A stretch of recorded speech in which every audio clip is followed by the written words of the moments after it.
And that hearing of her wit and her affability and her bashful modesty and her wondrous qualities, myself am bold to show myself a forward guest in your house to make mine eye the witness of that report which I so oft have heard.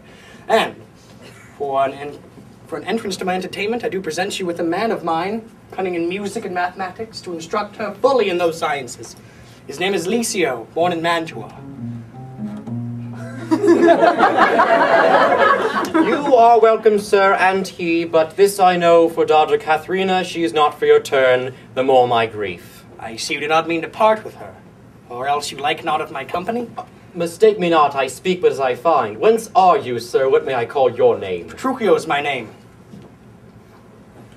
Antonio's son. A man well known throughout all Italy. I know him well. You're welcome for his sake. Saving your tale, Petruchio, I pray. Let us and our poor petitioners speak too. Oh, pardon me, Signor Gremio. I would be fain doing. I doubt it not, sir, but you will curse your wooing. Neighbor, this is a gift most grateful. I freely give unto you this young scholar.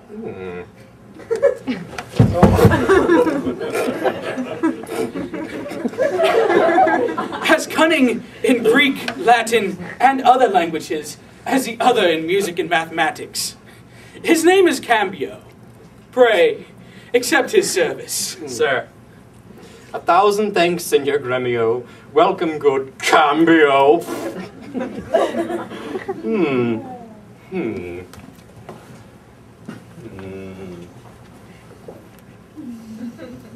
But, sir, methinks you walk like a stranger. May I be so bold to know the cause of your coming? Pardon me, sir, the boldness is mine own. That being a stranger in this city here, to make myself a suitor to your daughter, and to Bianca fair and virtuous. And toward the education of your daughters, I here bestow a simple instrument and a small packet of Greek and Latin books. If you accept them, then their worth is great. Lucentio is your name? Of whence, I pray? Of Pisa, sir, son of Vincentia. Ah, a mighty woman of Pisa. By report I know her well. Gentlemen, you shall proceed to your pupils presently. Nathaniel! Lead these gentlemen to my daughters. Walk this way!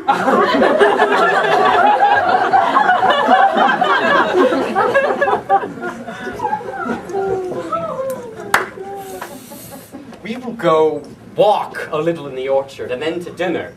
I pray you to think yourselves for your passing welcome. Senor Baptista, every day cannot come to woo.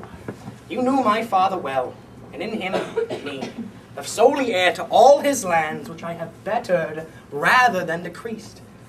And then tell me, if I get your daughter's love, what dowry shall I have with her to wife?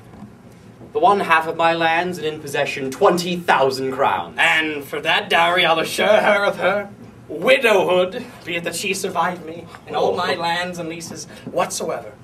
That specialties be therefore drawn between us, that covenants may be kept on either hand.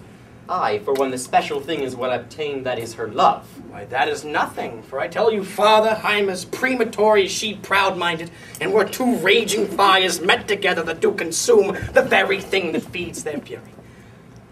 The little fire grows great with little wind, and extreme gusts will blow out fire and all, and so I to her, and so she yields to me.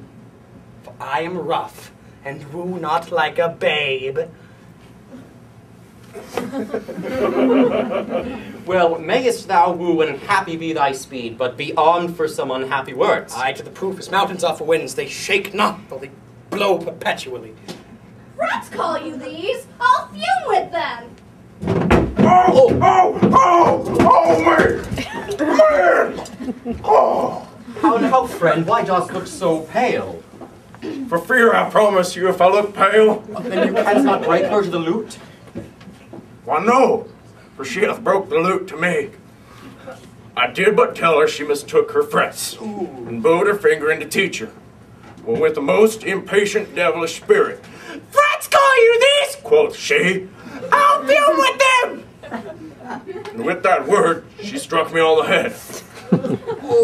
and through the instrument my pate made way. Why, it is a lusty wench. I love her 10 times more than e'er I did. Oh, how I long to have some chat with her. Go with me and be not so discomfited. Proceed and practice with my younger daughter. She's apt to learn and thankful for good turns. Signor Petruchio, will you go with us, or shall I send my daughter Kate to you? I pray you do.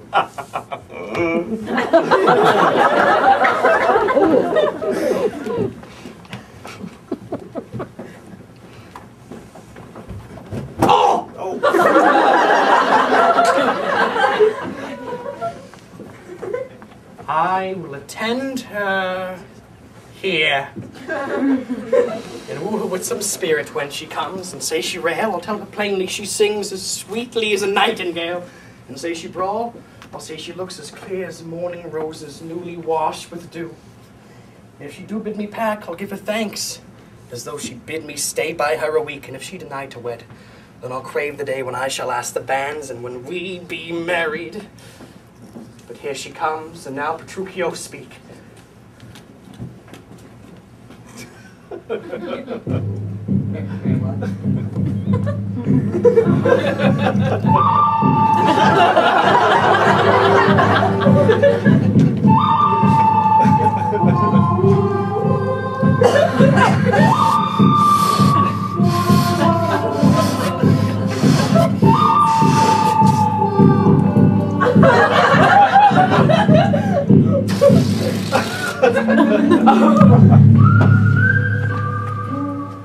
Good morrow, Kate. Oh, that's your name, I hear. Well, have you heard but something hard of hearing? They call me Katharina that do talk of me. You lie, in faith. You were called plain Kate, and sometimes bonny Kate, and sometimes Kate the Cursed. But Kate, the prettiest Kate in all Christendom, Kate of Kate Hall, and my super dainty Kate. For all dainties are all Kates, and therefore, Kate. Take this of me, Kate, of my consolation, hearing thy mildness praised in every town, thy virtue spoke of, and thy beauty sounded. Yet not so deeply as to thee belongs. Myself am moved to woo thee for my wife. Moved. In good time, let him that moved you hither remove you hence. I knew you at the first. You were immovable. Why? What's immovable? A joined stool. Thou hast hit it. Come, sit on me.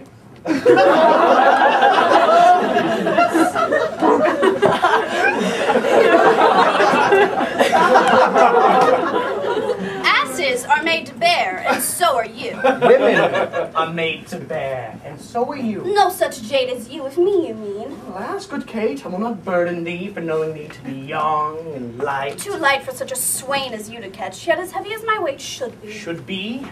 Should buzz. Ugh. Well, take it. Like a buzzard. Oh, slow-winged turtle, shall a buzzard take thee? Aye, as he takes a buzzard. Come, come, you wasp. By faith, you are too angry. If I be waspish, best beware my sting. My remedy is then to pluck it out. Aye, if the fool could find where it lies. Who knows not where a wasp does wear his sting? In his tail. In his tongue. Whose tongue? Yours, and if you talk a tale, so farewell. What, with my tongue in your tail? Nay, again, good Kate, I am a gentleman. That I'll try.